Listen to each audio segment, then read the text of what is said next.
dumating sa inyo upang kayo subukin na waring nangyayari sa inyo hindi karaniwang bagay. Kundi kayo'y mga galak, sapagkat kayo mga karamay sa hirap ni Kristo, upang sa pagkahayag ng kanyang kaluwalhatian naman ay mga galak kayo na malabis na galak.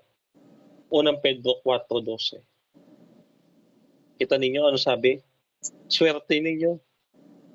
Napakaswerte ninyo dahil may pagsubok sa buhay ninyo. Tapos sasabihin nyo, Lord, bakit binibigay mo sa akin itong pagsubok na to? Ayoko nito, Lord.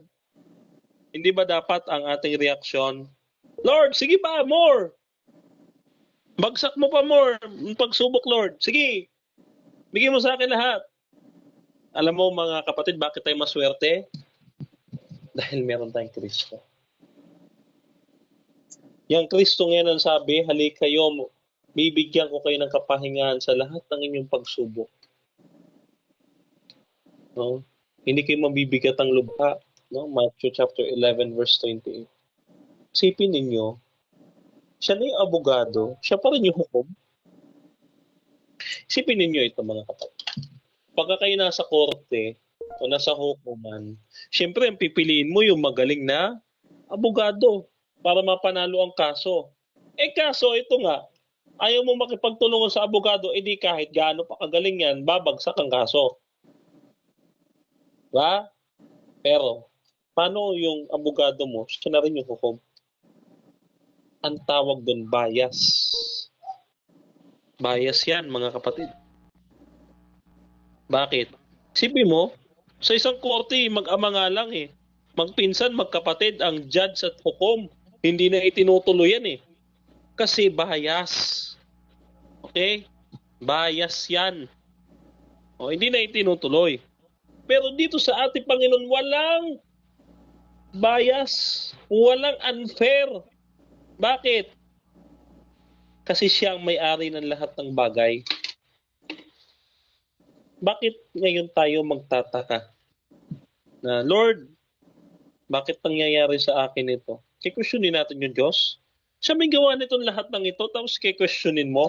Sige nga, yung buhay mo ngayong araw na ito, yung kinain mo, kanino galing yan? Sige? Tapos kikwestiyonin, Lord, bakit nangyayari itong mga bagay na ito? Itong mga masasamang bagay na nangyayari sa buhay natin. Sino ba may kagagawa niyan? Tingnan ninyo mga kapatid, nung pinarusahan ng tao sa Genesis, sino ho ba ang may kasalanan? Ang Diyos o ang tao? Tandaan ninyo ha? Tandaan ninyo mga kapatid, nauna ang paggawa ng pagkakasala. Naunang nahulog si Satanas bago gawin ng tao. Tandaan nyo yan. Nauna yan. Pag may nagtanong, brother, katulad kahapon, may nagtanong nitong Sabat sa akin, brother, ano ang nauna? Nahulog ba muna si Satanas o nakasala ang tao? Ang sagot, nauna munang mahulog si Satanas. Bakit? Kasi mga kapatid, kung gagawin agad ng tao at nahulog si Satanas, mga kapatid, panigurado, isa ka ng Satanas ngayon. Ha? Isipin mo, malalaglag si Satanas. Gusto mo ba yun, kapatid? Joke lang. Anyway, sabi kasi dito, mga kapatid, ito ha, isinumpa ang lupa eh. Ha? Ang sabi, sa aba ng lupa. Ay, bakit magiging aba yung lupa kung wala pang Satanas? Sige, pakaisipin. Sabi, sa aba ng lupa. Yan. Ang ibig sabihin ng aba, mga kapatid, kaawa-awa ang lupa. Dahil dito ibinagsak ang Diablo. Sabi dyan.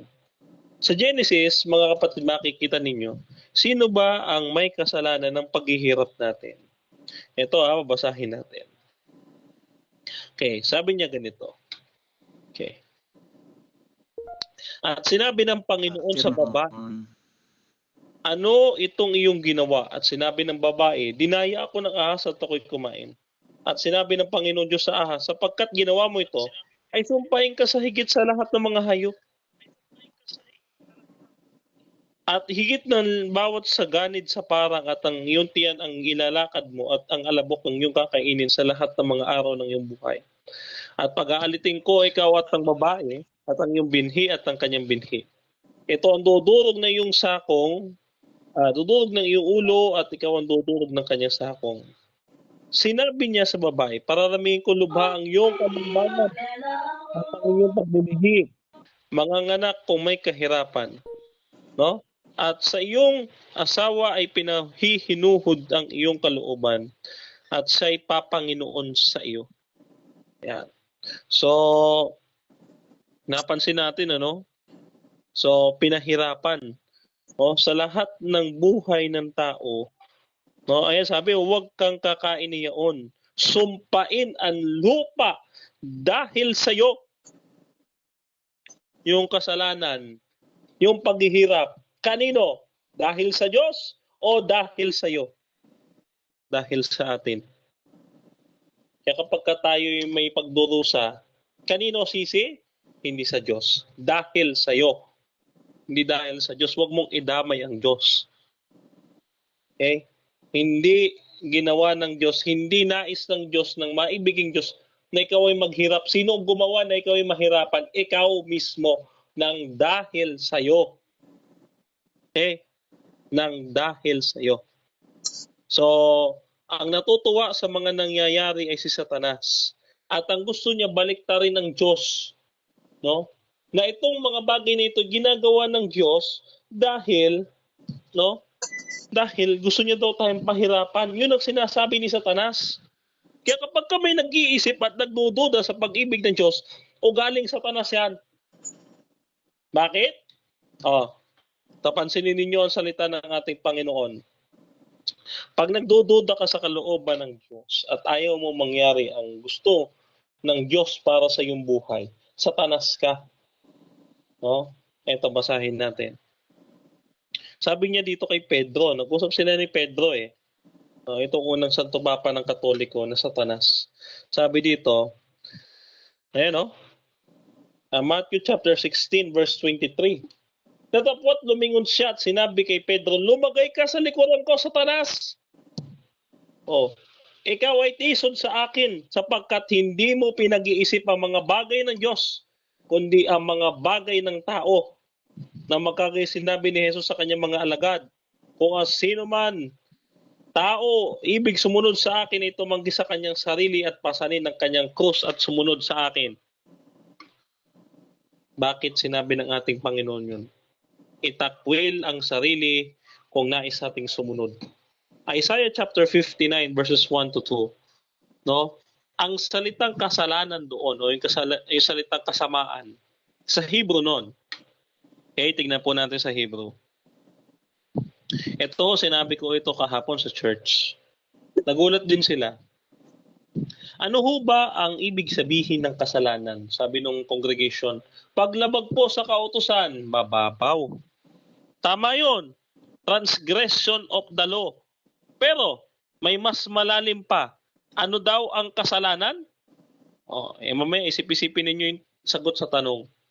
Ano ang kasalanan? Ito, basahin natin. Ang kasalanan ay nag-uumpisa sa kasamaan. No? 59 verse 2 ng Isaiah. No, sa Hebrew word niyan, yung kasamaan, sabi diyan, Okay, iniquities. Avon. No, sa Hebrew ay avon. Ang avon, ang ibig sabihin, mga kapatid, is to bend. To bend. Bumabalik sa atin. No? Parang goma, elastic, no? So ang kasalanan, ibig sabihin, naglilingkod ka sa iyong sarili. Yan ang kasalanan, rebellion sa Diyos. Avon, to bend. No, to bend. Yan sa Hebrew, no? Avon, to bend. Okay? So, mga kapatid, no, maliwanag dito, no, na ang tao nagkakasala kapag siya ay nagre-rebelde sa Diyos. Paano? Pagka pinaglilingkuran niya ang kanyang sarili. Yan. kapag yung gusto na natin ang sinusunod. Kaya, bakit tayo nagkakaproblema? Dahil sa'yo. Sabi noong talata ng Biblia sa Genesis chapter 3. Nang dahil sa'yo, susumpain ang lupa ng dahil sa'yo. Okay?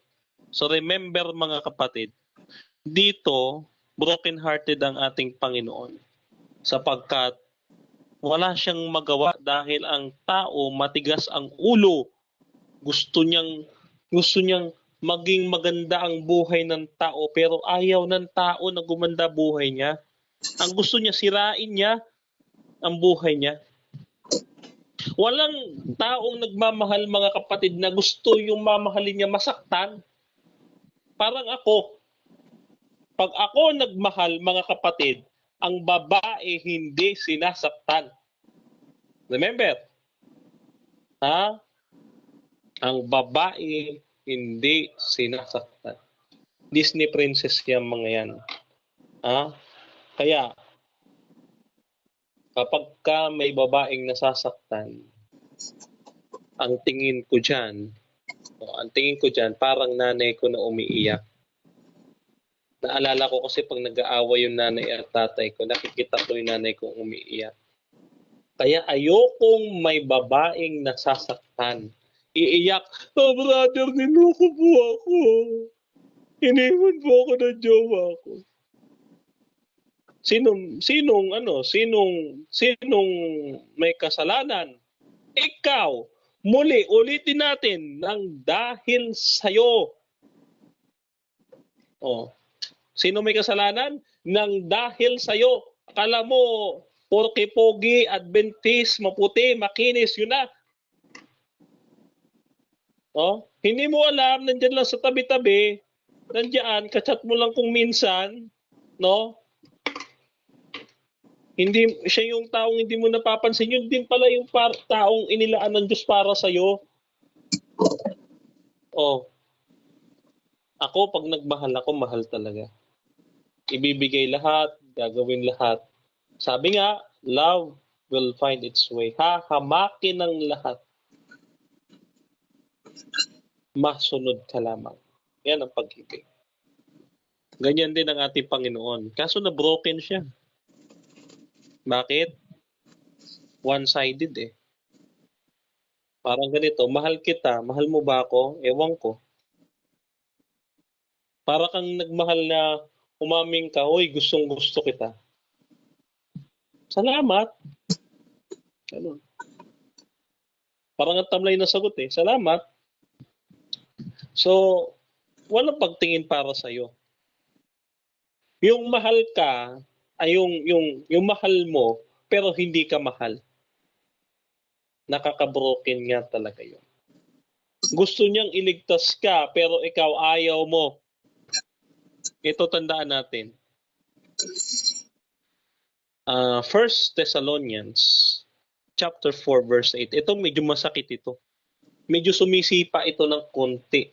Ito, pakinggan ninyo. 1 Thessalonians chapter 4 verse 8. Okay? Ito, pakaisip-isipin natin ito ha. Kaya't ang nagtatakwil, hindi ang tao ang itinatakwil, kundi ang Diyos na nagbibigay sa inyo ng kanyang Espiritu Santo. So, hindi ho ang tao ang itinatakwil ng Diyos.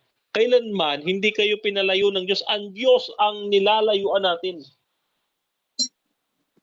Napakabuti ng Diyos mga kapatid. Kahit na ilang ulit mong itulak, nandyan pa rin. Sabi nga ng mga kabataan, ang pag-ibig na ganyan, ang tawag dyan, nagpapakabayani ka na. Bakit? Ayaw na nga sa'yo, pinagtutulakan mo pa yung sarili mo. Mukha ka daw TANGA, sabi nila. Ano? Kasi nga, dahil pinipilit mo yung sarili mo sa taong hindi naman ikaw mahalaga para sa kanya. Pero ang ipinupunto dito mga kapatid, yung pag-ibig ng Diyos na walang hanggan ang pagtitiis niya sa atin. Kaya sa araw na ito bilang pangwakas, pag narinig ninyo ang tinig ng Panginoon, sabi niya, no? Hebrews chapter 4 verse 7. Hebrews chapter 4 verse 7. Ngayon, pagkatapos ng ilang panahon na sinabi sa mga aklat ni David, ayon sa sinabi niya ng una, ngayon kung marinig ninyo ang kanyang tinig, huwag ninyong pagmatigasin ang inyong mga puso. No?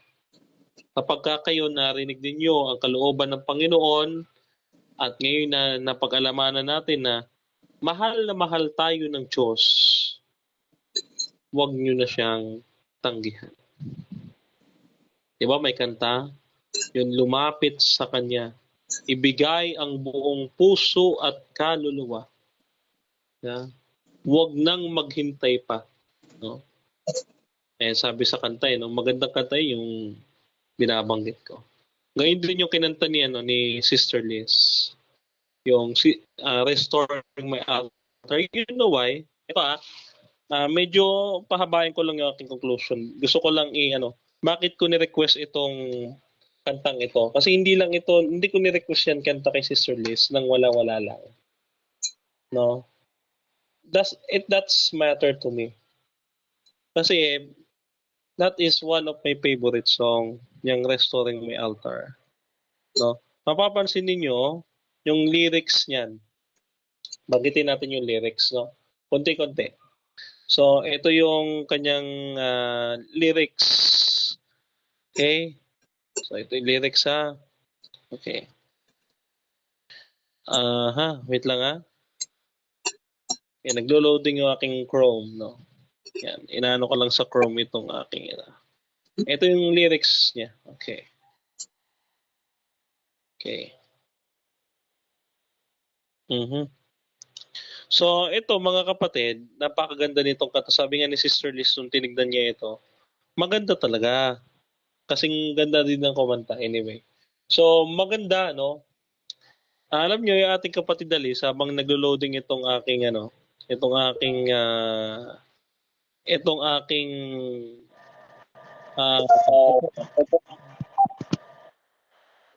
Chrome, no? Sabihin ko sa inyo, one time tinitingnan ko 'yan. Tinitingnan ko. Sabi ko na mukhang nasa 34. Sabi kong ganyan. Mukhang nasa 34. Sabi ko, hindi naman mukhang Sabi niya, mukha daw sa lola. Hindi mukha nga Mukha nga teenager na nang iwan ng jowa sa Pilipinas para lang mag-abroad. Joke lang. Hindi, pero ganun talaga yung tsura niya. Parang parang nag-ibang bansa lang na may iniwan dito na So, ganun yung aking nakita sa ating kapatid. No?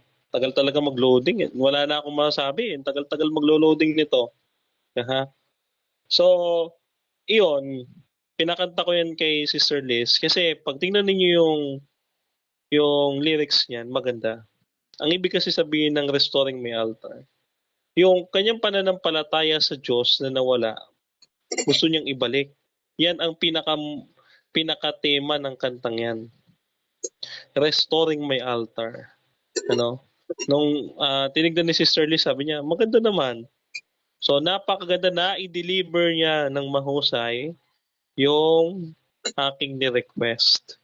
Ayan yung mga dapat na ina-upload, yung mga ganyang kanta. Maganda yan. Sa susunod, mga kapatid, magre-request ulit tayo kay Sister Liz. Kasi ang ganda Okay, eto na. So, nag-loading na yung aking Google. Ang galing-galing naman ni Google. Ngayon lang gumana. Baga sa signal nga naman talaga din sa Pilipinas. Hindi maasahan. Kahit magbabago tong Pilipinas. Ayan.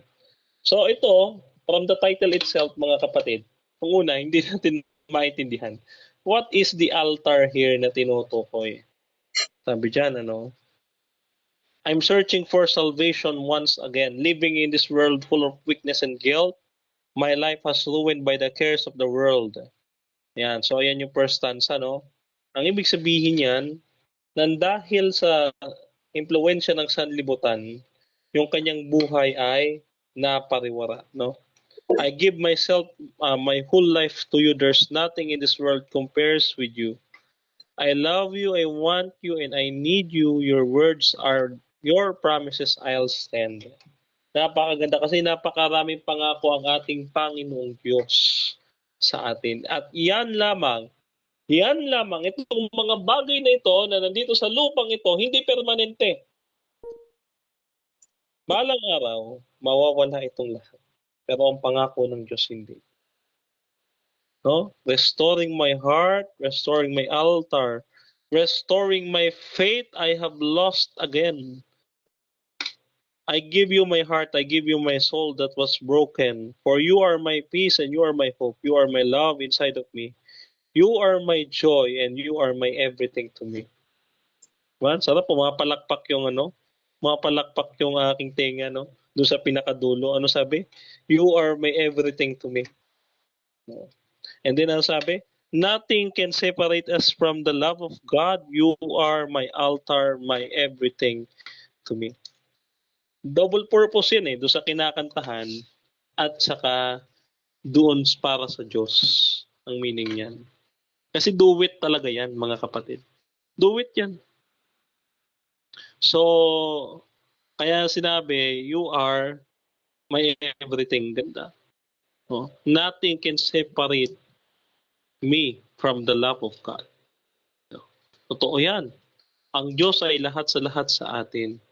Siya lang ang meron tayo. Kung tayo mag-isa, you feel alone, you feel depressed, you feel broken, tawag ko sa Diyos, bubuuin ka niya. Bibigyan ka niya ng pag-asa. No? So, kayo ay inihahabiling ko sa mapagpala at maibiging kamay ng ating Panginoon na wakay pagpalain at kayo ay bigyan ng kanyang walang hanggang pag-ibig. Ipakita niya sa inyo ang kanyang kaawaan at nawa makapagpatuloy tayo at magpatibay sa ating pananampalataya hanggang sa dumating ang Kristo na ating Panginoon.